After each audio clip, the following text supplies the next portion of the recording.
Vamos dar sequência aqui ao Jornal da Manhã, porque o governo decidiu adiar a retirada do subsídio de 44 centavos por litro da gasolina, em resposta ao aumento das tensões entre os Estados Unidos e o Irã, o que pode impactar no preço do petróleo. Misael Mainetti tem todas as informações. O presidente do Congresso Nacional, senador Davi Alcolumbre, do União Brasil do Amapá, estendeu por mais 60 dias a vigência da medida provisória que permite ao governo federal conceder subsídios a produtores e importadores de combustíveis derivados do petróleo. A medida provisória, em vigor desde 13 de maio, permanecerá válida até setembro com a prorrogação. Ela foi criada para reduzir os efeitos econômicos do aumento dos preços da energia causado pelo conflito no Oriente Médio e autoriza o pagamento de subsídios calculados com base nos tributos federais descontados do valor de venda dos combustíveis. Com a redução das cotações internacionais do petróleo, parte desses incentivos começou a ser retirada. Na semana passada, o governo encerrou o subsídio de 35 centavos por litro de diesel, benefício que gerou um custo de R$1 bilhão aos cofres públicos. Já o auxílio de R$1,12 por litro destinado a produtores e importadores de diesel foi mantido. No caso da gasolina, refinarias e importadores continuam recebendo um repasse de até 89 centavos por litro. O gás de cozinha também segue contemplado com um subsídio de R$11 por botijão importado. O economista Hugo Garbi diz que vivemos um momento delicado no Brasil, onde existe um problema de gastos do governo que aumenta tributos para cobrir despesas. Ao oferecer o subsídio, a União arrecada menos e o cobertor fica mais curto. Quando você dá um subsídio, principalmente num aspecto importante, né, de tributos, no caso dos combustíveis, você está deixando de arrecadar. Ou seja, o cobertor fica mais curto e você tende a arrecadar de alguma outra forma, seja ele um tributo estadual, federal ou municipal. A gente tem, no momento no Brasil, um alto índice de endividamento federal do Estado, que isso de alguma forma vai impactar nas contas do governo. Rodrigo Zingales, diretor executivo da Associação Brasileira de Revendedores de Combustíveis Independentes e Livres, a Abre Livre, faz questão de se colocar a favor da redução do preço dos combustíveis enquanto associação. Deixar claro, e não só os associados da Abre Livre, como todos os revendedores brasileiros, apoiam qualquer medida que venha que vise a redução dos combustíveis, tá? Acho que esse é o primeiro ponto.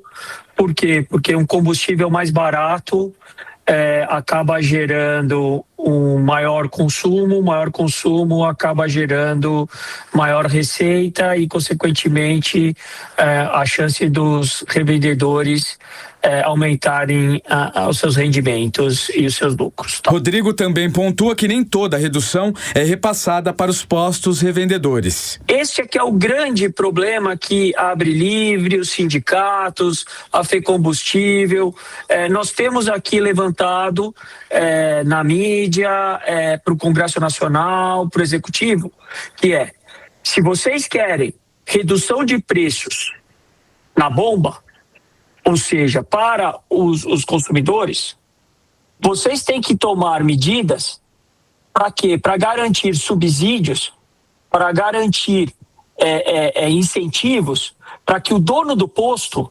reduza o seu preço. E não para que a Petrobras reduza o preço ou que as distribuidoras reduzam o preço. Por quê? Porque a Petrobras pode reduzir o preço? Pode, ela reduz. Só que quem compra da Petrobras são as distribuidoras. E as distribuidoras não repassam integralmente essas reduções de preços para os postos de combustíveis. Questões internacionais, geopolíticas envolvendo Estados Unidos e Irã e que esbarram em outros países e no mundo inteiro. De acordo com economistas, tudo isso influencia sim no valor final de muitos produtos, entre eles os alimentos. Esse preço final do combustível ele acaba tendo impacto em cadeia em diversos setores. No setor de transporte e frete, né? Consequentemente no preço final de produtos importantes, alimentos, por exemplo, né? Que acabam influenciando na mesa ali do trabalhador. De acordo com o governo, esses incentivos serão reduzidos gradualmente, conforme os preços internacionais da energia apresentem estabilidade. Bruno Pinheiro volta conosco. Bruno, o governo atual critica, a venda da distribuidora da Petrobras no governo anterior. O mercado brasileiro ele é concentrado em 3 grandes distribuidoras, como disse lá o Rodrigo Zingales, Quer dizer, então mesmo que haja a redução, elas comercializam diretamente com o posto e fica naquela situação, quando fala que vai subir, sobe na hora, quando fala que vai descer, não desce, e os postos reclamam justamente dessa concentração do mercado. De qualquer forma, tudo que o governo Lula não quer é uma inflação que chegue à mesa do brasileiro no ano eleitoral, neste momento. Claro que esse é um efeito externo, a guerra Irã e também os Estados Unidos, Mas, de qualquer forma, é isso que o governo tenta minimizar a inflação chegar à mesa do brasileiro.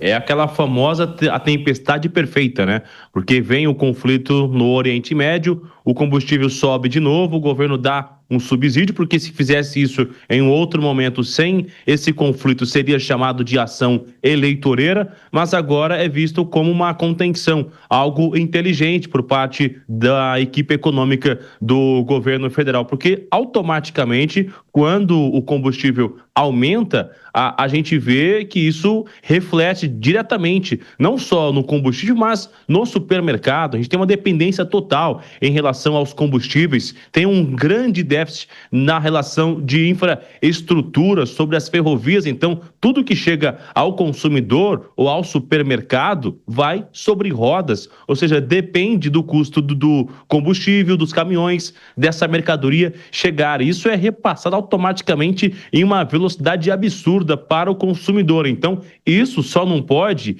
se tornar uma semana infinita, Quando eu falar semana que vem, na outra semana, porque isso acaba sendo usado também como uma ação eleitoreira durante a campanha eleitoral. Agora, é claro que é necessário também uma responsabilidade fiscal, porque quando nós somos isentos, isso acaba encarregando em uma outra área do governo. A conta vai chegar. Não existe almoço de graça, ainda mais com a irresponsabilidade fiscal que a gente viu nos primeiros anos do governo, Os gastos, as contas públicas subindo absurdamente. Então, será necessário um equilíbrio fiscal do governo para se manter esse subsídio em um momento de choque externo, que é o conflito no Oriente Médio, para se manter com esse subsídio, mas ao mesmo tempo isso não acarretar em outro ponto, Em outro imposto, em uma outra área do governo. De fato, a área econômica é muito sensível no ano eleitoral, porque qualquer tipo de jogada ele pode ser classificado como ação eleitoreira, e após a eleição, quem vai pagar essa conta? Vai continuar? Será retirado o subsídio? A gente viu isso já em outro momento, de outras eleições. Isso não é uma exclusividade do governo que aí está de plantão. É uma exclusividade de quem vai para a reeleição. E eu acho que é por isso que também nós devemos falar muito sobre o fim da reeleição, porque chega em um ano como esse que a área econômica do governo é usada totalmente para favorecer a equipe de campanha, E aí, seja o movimento externo ou não, a gente fica em uma grande dúvida se isso está sendo feito para ajudar o povo ou, no final, para o povo pagar essa conta.